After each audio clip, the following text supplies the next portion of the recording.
どうも、クピオです。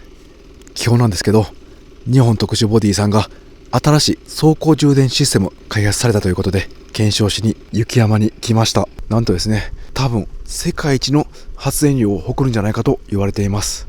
今回はこの日本特殊ボディさんのさくら、こちらの雪道走行会に来ていますので、発電量を検証して雪道走行もどのぐらい走れるか検証します。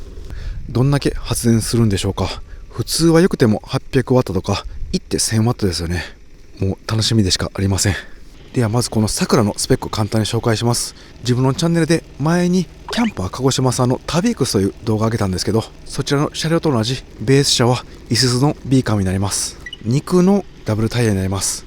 タイヤはスタッドレスタイヤを履いています。エンジンはディーゼルターボ3リッター、最高出力150馬力、最大トルク375ニュートン。走行充電の元になるオルタネーターは 24V の 90A です。これ単純に計算すると 24V×90A なんで 2160W 最高で発電します。ただここからメインバッテリーの充電や車のライトやいろいろ電気使いますんで、さすがにこれ全てをサブバッテリーで充電することは不可能だと思います。はい、じゃあお邪魔します。すごい高級そうなシートで座り心地も良さそうです。よろしくお願いします。お願いします。これ電子制御はあるんですよね。そうですね。横滑り防止、はい。これですかね。はい、こちらです。はい、今アイドリングで発電されているのがなんともう 2.2kW なんで 2200W ですね。すごい量発電されています。でこれがアプリなんですけど、電圧が 27.21V でアンペアが84アンペアで、2284.44W、 すごい発電されています。なんとですね、開発された日本特殊ボディの太田さん後ろにいます。よろしくお願いします。これ名前なんていうんですか、走行充電システム。エネクルーズブロック2と名付けました。これは言える範囲でいいんですけど、どうやったんですか。ちょっと詳しくは言えないんで企業秘密まあ走行中充電できないっていう、悩みがうちもずっとあったので、なんとか1年ぐらいかけて安定して2000ワット超えて充電できるっていうシステムがやっとできたというところです。開発期間は1年間ぐらいですか。1年、そうですね、短く見積もって1年ぐらいはかかってますね。すごいですね。アイドリングだけで 2200W ってびっくりしました。これソーラーも入ってるんですかね、今ね。今そうですね、ソーラーも一応充電できるようにはなってるんですけれども、今日の天気だとちょっとほとんどないですもんね。ソーラーは今は入ってない。雪もね降ってますし、一回ソーラーって切ってもらってできますかね。はい、で今ちょっと下がって1900W ですね。アイドリング状態で発電されています。それでは今から、雪道走行体感します。諏訪さん、はい。よろしくお願いします。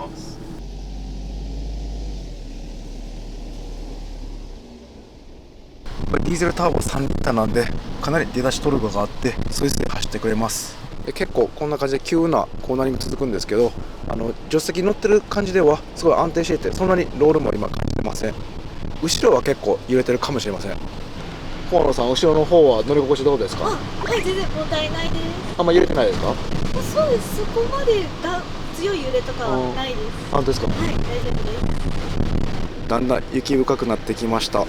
ここがね結構雪が積もってきてね、凍ってるんで滑りやすい路面です。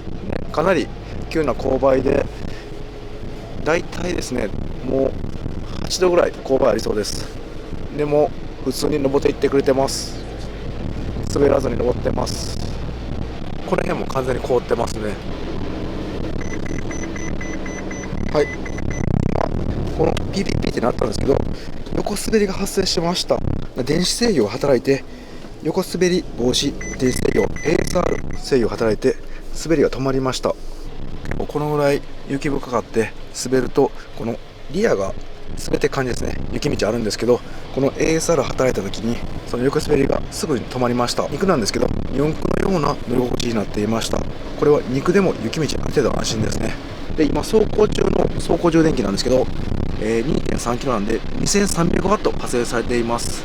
こっち側のアプリで見ると、27.32V で 2344.73W 発生されています。はい、でこの ASR 一回オフにしています。はい、ここにオフの表示されました。これでもう電子制御なしの状態です。一回これで走ってみます。はい、これでちょっときつめのコーナーに行ってみます。滑りますね。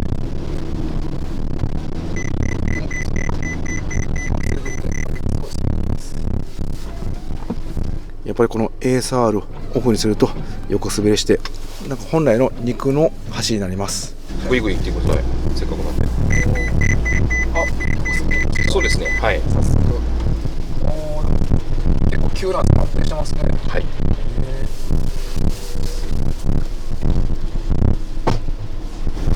なんか肉運転してる感じしないですね。そうですね。すごい安定してるので、グイグイ走ってくれました。はい、検証終わりました。すごかったですね。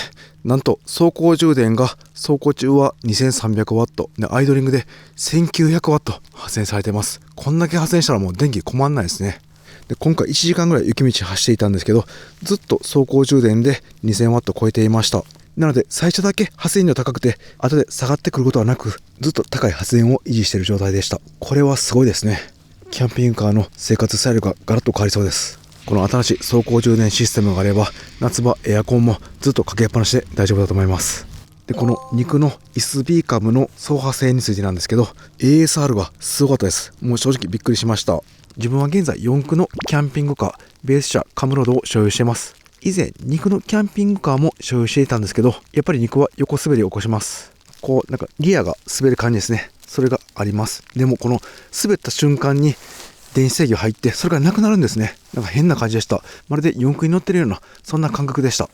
自分は雪国に住んでますんで肉のキャンピングカーはないだろうと思ってたんですけど、この ASR 体感すると雪道での肉もありだなと思いました。肉に対する考え方が変わりました。雪道での横滑りに対してはもう四駆と変わらない性能です。あとはスタックした時ですね。なんか沼にはまったりとかして空転した時に抜け出せるかどうか、その辺が今回は検証できなかったんですけど、それ以外はもう全然問題ないという感じでした。このイスズビーカムの1個下のクラスイスズのトラビオ先日発表されて、自分もそのトラビオでプロデュースキャンピングカーを製作予定です。そのトラビオもこの電子制御入ってますんで雪道もある程度強いと思います。